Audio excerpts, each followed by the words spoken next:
Bienvenue sur Sculpture mentale. Aujourd'hui, nous abordons un thème direct, sans détour.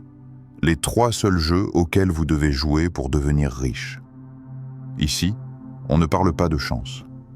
On ne parle pas de raccourcis. On parle de mécanismes mentaux, de décisions calculées et de règles que la plupart ignorent ou refusent d'appliquer. Salut à toute la communauté Sculpture mentale.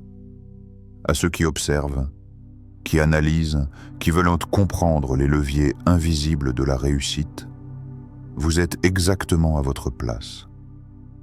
Sur cette chaîne, chaque contenu est conçu pour provoquer une prise de conscience, affûter votre façon de penser et remettre en question vos automatismes. Pas de discours creux, seulement des angles de réflexion qui dérangent et qui construisent. Dans ce nouvel épisode, nous allons décortiquer les 3 jeux stratégiques essentiels, ceux qui séparent ceux qui espèrent devenir riches, de ceux qui structurent leur ascension.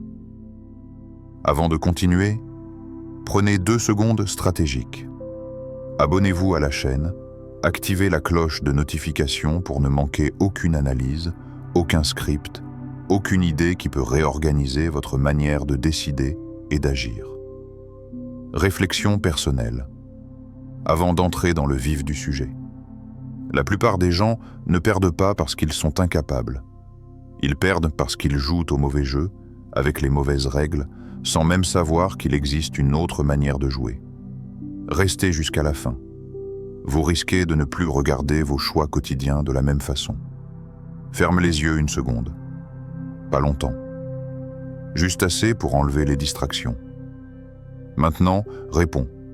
Sans te défendre, sans te justifier. Et si tu n'étais pas pauvre d'argent, mais pauvre de stratégie? Et si ton vrai déficit n'était pas financier, mais décisionnel? Et si tu ne perdais pas dans la vie par manque de chance, mais par mauvais jeu répété chaque jour? La plupart des gens analysent leurs résultats. Très peu analysent leurs règles internes. Tu regardes ton compte. Mais regardes-tu ton système de choix? La richesse n'est pas un accident. Ce n'est pas un événement soudain. C'est une mécanique invisible faite de décisions répétées, de refus calculés, d'efforts dirigés, d'habitudes construites avec intention. C'est une discipline froide, une architecture mentale, un plan exécuté même quand l'envie n'est pas là. Les hommes échouent moins par manque de moyens que par manque de décision. Observe ta journée d'hier. Combien de décisions importantes as-tu repoussées? Combien de micro-actions utiles as-tu remplacées par du confort rapide? Combien de fois as-tu dit « je le ferai plus tard » en sachant très bien que ce « plus tard » est un cimetière d'objectifs? Qui contrôle ton calendrier, ta vision ou ton humeur? Je ne suis pas ici pour te motiver. La motivation est instable. Elle dépend du climat émotionnel. Je suis ici pour te confronter. Parce que la confrontation crée la clarté. Et la clarté crée le mouvement. Combien de projets as-tu commencé sans structure? Combien d'idées as-tu abandonnées au premier ralentissement? Combien de plans sont restés dans ta tête, jamais transformés en système? Tu dis vouloir plus. Mais as-tu mesuré ce que plus exige de toi? Veux-tu le résultat? Ou veux-tu garder tes habitudes actuelles intactes? Veux-tu changer ta situation ou seulement en parler? Il existe une vérité inconfortable que peu acceptent. La plupart des échecs ne viennent pas d'un manque d'intelligence. Ils viennent d'un manque de règles personnelles non négociables. Celui qui ne fixe pas de règles à sa conduite devient l'esclave des circonstances. Alors regarde honnêtement ton fonctionnement. As-tu des règles ou seulement des intentions? As-tu des standards ou seulement des préférences? As-tu un plan ou seulement une envie? Il n'existe que 3 jeux réels dans la construction de la richesse. 3 dynamiques, 3 terrains, 3 logiques. Tu y participes déjà, que tu le saches ou non, chaque jour, par tes choix, par tes silences, par tes reports. La vraie question n'est pas « est-ce que tu joues ?» La vraie question est « joues-tu pour gagner ou pour te distraire sans te l'avouer? Et plus important encore, sais-tu seulement à quel jeu tu es en train de jouer? Jeu numéro 1. Le jeu de la pensée dirigée. La richesse commence avant l'argent. Toujours, sans exception. Elle naît dans une zone que presque personne ne discipline vraiment. La structure de la pensée quotidienne. Pas tes envies, pas tes intentions, pas tes « j'aimerais », ta pensée dirigée. La plupart des esprits fonctionnent en mode automatique. Réaction, distraction, impulsion, fatigue, répétition. Une boucle, sans pilotage conscient, sans architecture interne. Toi, es-tu en train de penser ou es-tu en train d'être pensé par ton environnement? Gouverner les autres est secondaire. Se gouverner soi-même est l'art suprême. Prends une journée type, décortique-la mentalement. À quel moment décides-tu volontairement de ce que tu vas penser? À quel moment imposes-tu un sujet de réflexion productif? À quel moment bloques-tu une pensée inutile au lieu de la laisser tourner? Ou bien laisses-tu ton esprit naviguer comme un onglet ouvert en permanence, jamais refermé, jamais focalisé? Combien de minutes par jour entraînes-tu ton attention? Pas la concentration forcée, l'attention dirigée. Fais ce test brutal. Peux-tu rester 5 minutes à réfléchir à un seul objectif, sans toucher ton téléphone, sans dériver, sans changer de sujet? Sinon, comment comptes-tu construire quelque chose de complexe avec un esprit fragmenté? As-tu un objectif écrit, précis, mesurable, daté? Ou seulement une idée générale du type réussir, devenir riche, faire mieux? Un objectif flou produit des efforts plus flous. Des efforts flous produisent des résultats faibles. Ton esprit est-il un outil ou un bruit de fond continu? Quand une distraction arrive, qui gagne? Quand une notification sonne, qui obéit? Quand une envie d'éviter une tâche apparaît, qui tranche? Toi ou ton inconfort? Celui qui ne maîtrise pas son attention remet son pouvoir à ceux qui la capturent. Regarde tes priorités réelles, pas celles que tu annonces, celles que tu pratiques. Elles sont visibles dans ton emploi du temps, dans ton historique d'écran, dans tes habitudes de recherche, dans tes conversations. Qui décide de tes priorités, ton plan ou ton état émotionnel du moment? Quand tu es fatigué, ton standard baisse-t-il? Quand tu es contrarié, ton effort disparaît-il? Quand tu es motivé, fais-tu trop, puis plus rien? C'est cela, une pensée non dirigée. Elle dépend de l'état interne au lieu d'imposer une direction externe. Penses-tu par choix ou par réaction? Quand ton esprit dérive, le remarques-tu immédiatement? Ou découvres-tu la dérive après 40 minutes perdues? Quand le doute arrive, analyses-tu ou paniques-tu? Quand la peur parle, évalues-tu ou obéis-tu? Qui commande réellement dans ton espace mental? Visualises-tu clairement la vie que tu veux construire, dans ses détails concrets, ses chiffres, ses contraintes, ses exigences, ses sacrifices? Ou passes-tu plus de temps à imaginer ce que tu veux éviter? Fuir une situation n'est pas une direction, c'est une impulsion. Construire une trajectoire exige une pensée tenue, stable, volontaire, répétée. Si ta pensée change chaque jour, ta trajectoire change chaque semaine et tes résultats n'arrivent jamais.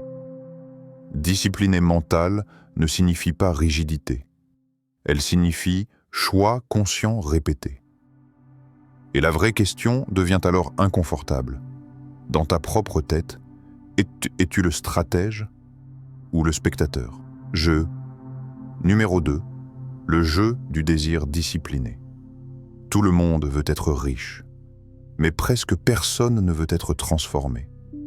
Parce que devenir riche n'est pas seulement accumuler, c'est devenir compatible avec un certain niveau d'exigence, de pression, de constance. La vérité est simple et dérangeante. Le désir brut ne vaut rien sans discipline structurée. L'envie crie. La discipline agit. Le désir dont on parle ici n'est pas une émotion chaude du matin.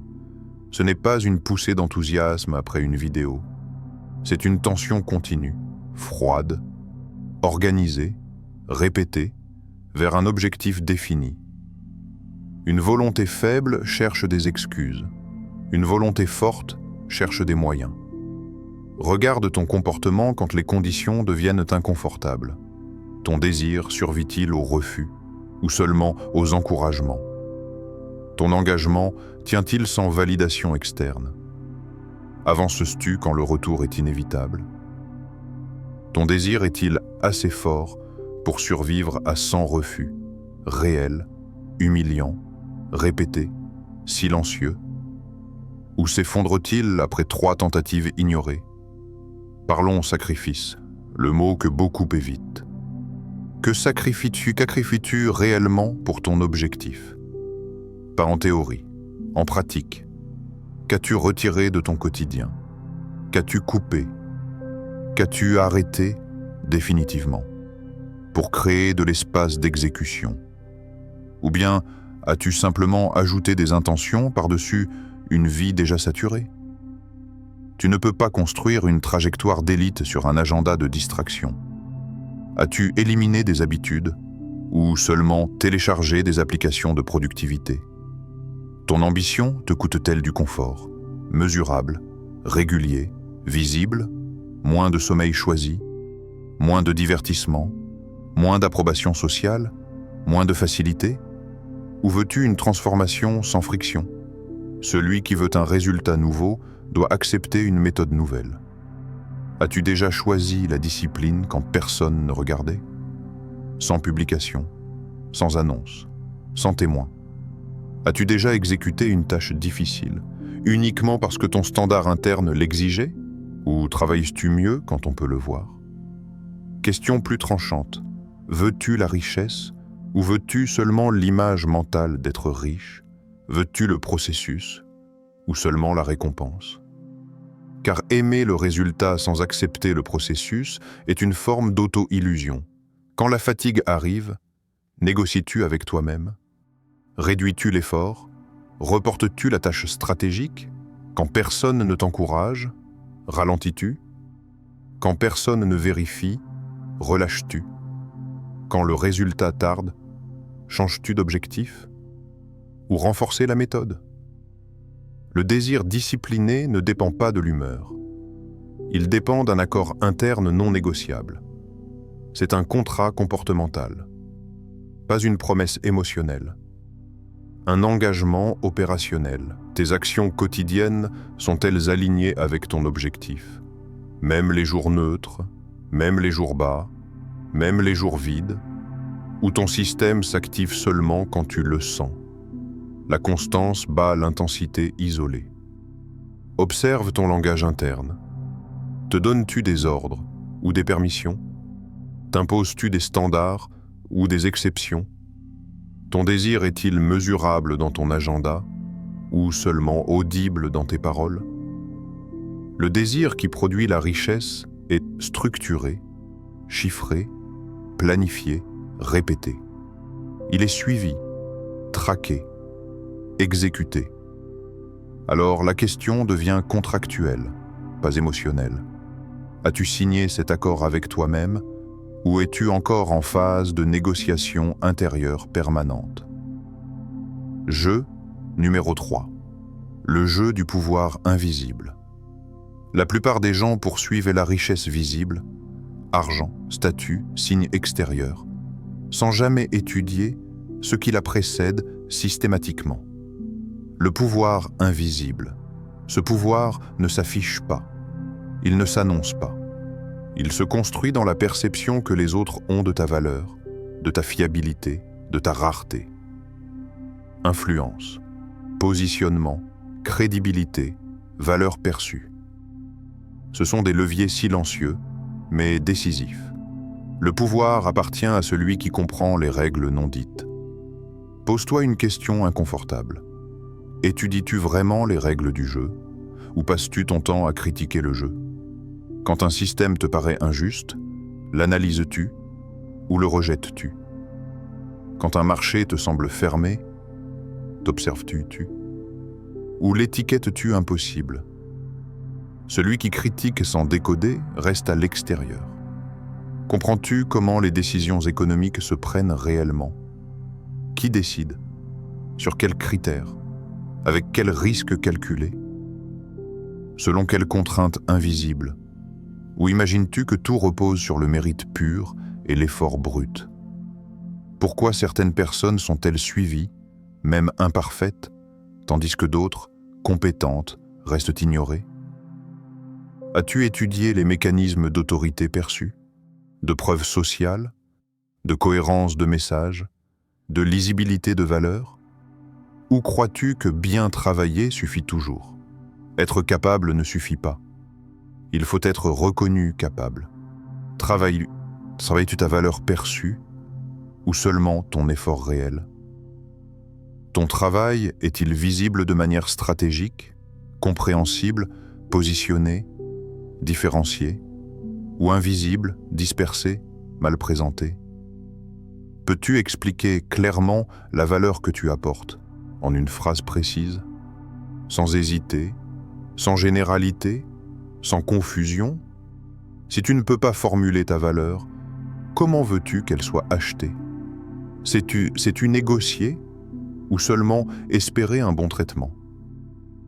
Quand une opportunité arrive, poses-tu des questions ou acceptes-tu les termes? Prépares-tu tes discussions ou improvises-tu? Demandes-tu ou attends-tu qu'on propose? La négociation n'est pas un conflit. C'est une clarification d'intérêt. Parles-tu pour être entendu ou pour relâcher ta pression interne? Quand tu prends la parole, cherches-tu un résultat ou un soulagement, structure ou décharge émotionnelle? Tes mots construisent-ils une position ou révèlent-ils une réaction? Écoutes-tu pour comprendre ou pour répondre plus vite? Combien de fois écoutes-tu vraiment les motivations derrière les mots? Les contraintes derrière les demandes? Les peurs derrière les objections? L'écoute stratégique capte le pouvoir invisible. L'écoute superficielle capte seulement le son. Construis-tu un réseau ou seulement des conversations isolées? Entretiens-tu les relations utiles dans le temps? Apportes-tu de la valeur avant d'en demander? Fais-tu des suivis? Crées-tu des ponts entre personnes ou seulement des échanges ponctuels? Un réseau est une architecture, pas un carnet de contacts. Les alliances réfléchies valent plus que les efforts solitaires. La richesse suit l'utilité. L'utilité suit la compréhension. La compréhension, puis l'observation. Alors, observe-toi maintenant. Quand tu entres dans une pièce, analyses-tu la dynamique ou restes-tu passif? Quand une décision est annoncée, cherches-tu la logique ou la surface? Quand quelqu'un réussit, étudies-tu sa méthode ou juges-tu son résultat? Vois-tu les signaux faibles, les rapports de force discrets, les opportunités non annoncées? Ou attends-tu qu'on t'explique clairement, lentement, officiellement? Le pouvoir invisible n'est jamais remis. Il est détecté, puis construit. Et la question devient tranchante. Dans ton environnement actuel, vois-tu ce qui se joue réellement ou seulement ce qui se dit? Tu viens d'explorer les 3 jeux que la majorité refuse d'étudier. Le jeu de la pensée dirigée, le jeu du désir discipliné et le jeu du pouvoir invisible. La question maintenant n'est plus « est-ce que ça marche ?» La vraie question est « qu'est-ce que tu vas changer, concrètement, dès aujourd'hui ?» Parce que comprendre sans appliquer est une forme élégante d'auto-illusion. Et savoir sans exécuter ne produit aucun résultat. Prends 10 secondes, choisis un seul point vu dans cette vidéo, un seul, et décide de l'appliquer avec précision. Pas demain, pas bientôt, maintenant, dans ton système d'action. Si cette analyse t'a apporté de la clarté, montre-le. Laisse un like, ça soutient directement le travail de la chaîne. Abonne-toi à Sculpture Mentale et pour continuer à entraîner ta stratégie intérieure. Active la cloche de notification pour ne manquer aucune prochaine déconstruction mentale. Et surtout, participe. Écris en commentaire ce qui t'a le plus dérangé ou marqué dans cette vidéo. Pas ce qui t'a plu, ce qui t'a forcé à réfléchir. C'est là que commence la transformation réelle. Maintenant, ne casse pas ton élan. La vidéo qui vient d'apparaître à l'écran est la suite logique. Clique dessus et continue à affûter ton avantage mental.